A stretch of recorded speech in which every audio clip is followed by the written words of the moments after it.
If you need to get from London to New York, you can choose from several different paths going by water or air. Traveling on a sea liner is considered to be the most comfortable, but it can easily turn into a nightmare for those who suffer from seasickness. In addition, a seafaring voyage gobbles up gobs of time and money, as they last almost 2 weeks and cost roughly $3,000 and up. In the absence of aerophobia, a fear of flying, taking a ride on an aircraft will of course be a much more rapid means of transportation. However, soaring across the skies is not an instant trip by any means. It still takes from between 8 to 11 hours. And what if you suffer from both seasickness and aerophobia? Or for whatever reason, you just need to urgently cross the ocean? The problem can be solved with the help of a tunnel that would allow various kinds of transport to move freely from Europe to the USA. Such structures are no longer a novelty. We now have a tunnel under the Amur River in China.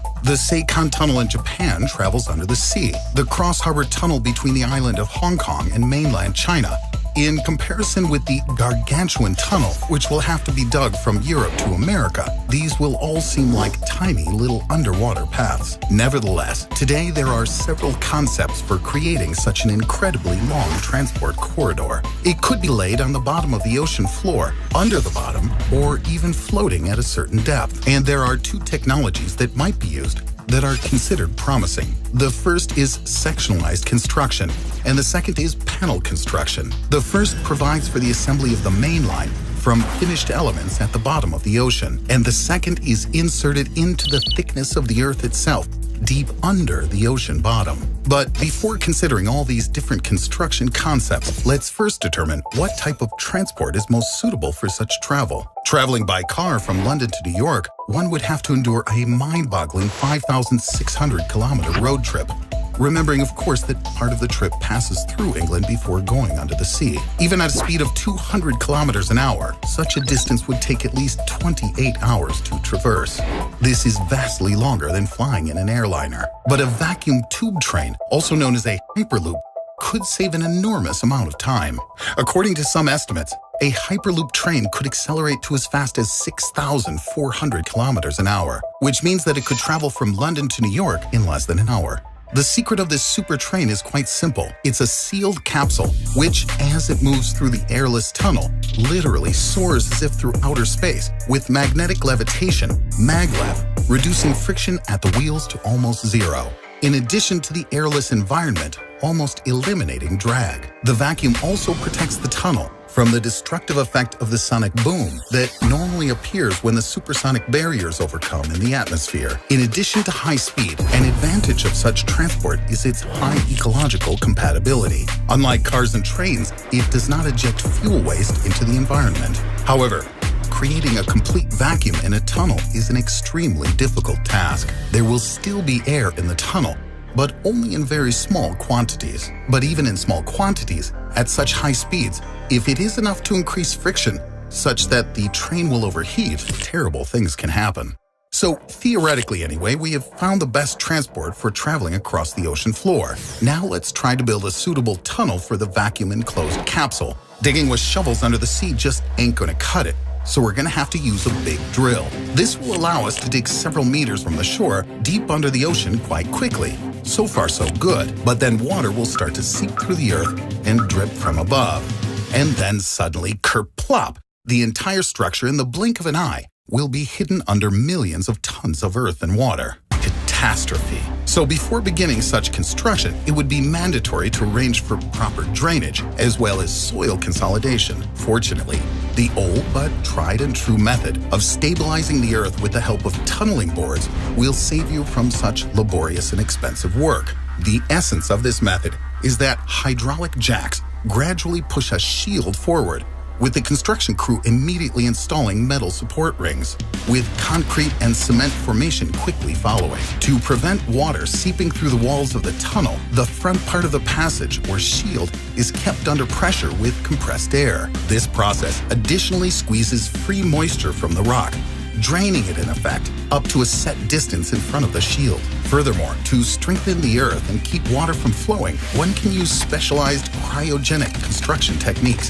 basically freezing everything. True, it won't be very easy working under such conditions. The task can be facilitated by tunnel drilling machines with carbide cutters installed on a giant disc array. These monster machines voraciously devour soil, earth, and stone at a speed of up to 80 meters per day. In addition, this almost miracle technique immediately lays down a preformed passage in its wake with giant sections of tunnel tubing. Interestingly, most of the processes in the machines are automated, with computers being responsible for accurately moving the unit through the earth. When building a tunnel, as a rule, 2 tunnel borers are used, which move towards each other from the 2 different starting points. Unfortunately, these amazing devices have one huge drawback. They often fail. But even if there isn't a single failure of the drilling machines during London to New York City operation, the construction of our transatlantic underwater corridor would take at least 111 years to complete, with about 90 years for the raw tunnel itself and the remaining 21 years for completing the inner covering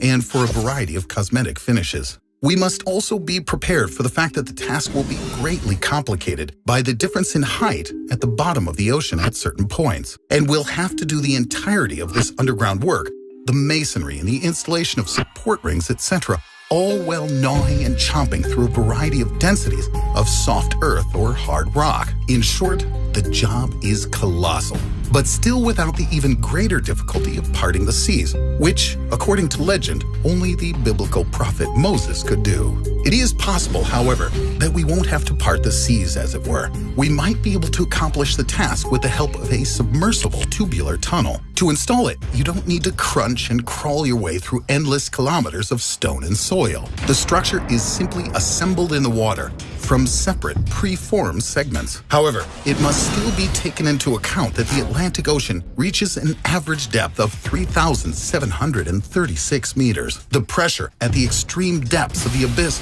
are quite high, more than 380 atmospheres. Therefore, only a supremely heavy-duty kind of construction will be fit for the formation and laying of the segments. It will need to be carefully protected against any and all possible future mechanical damage. And lest we forget, the ocean is unlikely to meet the builders with open arms. It will certainly present surprises in the form of stones, pits, and other nasty shocks. There's also the problem of the unexpected unevenness of the bottom. These folds need somehow to be ironed out. A special vessel loaded with gravel and small stones, and with the help of a pipe, can quite accurately fill the cavities in these nethermost regions, smoothing out all the incongruities in the path of our underwater tunnel. But if these irregularities prove to be more extreme, the work will become that much more difficult to do. And in many cases, gravel cannot be used, as it's too heavy and will depress softer rock or soil below. In this case, to level out our seafloor path, we'll need to use lighter supports made of metal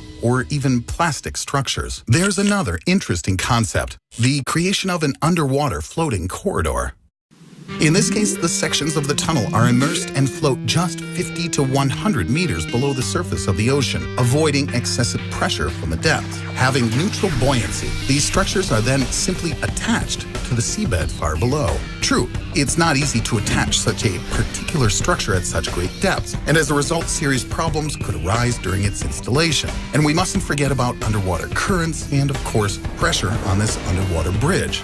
They as well must be considered when calculating the strength of our transoceanic passageway. But whatever model we choose, it will be tremendously expensive. Our underwater corridor has to be fitted with a wide variety of sophisticated devices and technologies. For example, according to some assumptions, to safeguard against all possible failures, the absolute most advanced robots will need to be employed. Other possible expenses will be the extensive use of carbon nanotubes and powerful seismic sensors, which will allow for the structure to automatically adapt to underwater earthquakes. According to some estimates, at least $12 trillion, that's trillion with a T, will need to be spent on the construction of our transatlantic tunnel. Our current level of technological development simply does not allow us to cut our costs or solve some of the major problems in any other way. And finally, it's still unclear what kind of an environmental impact the various versions of the tunnel would have. Nevertheless, the endless and increasingly rapid development of science and technology occasionally makes it possible to implement the most fantastic projects.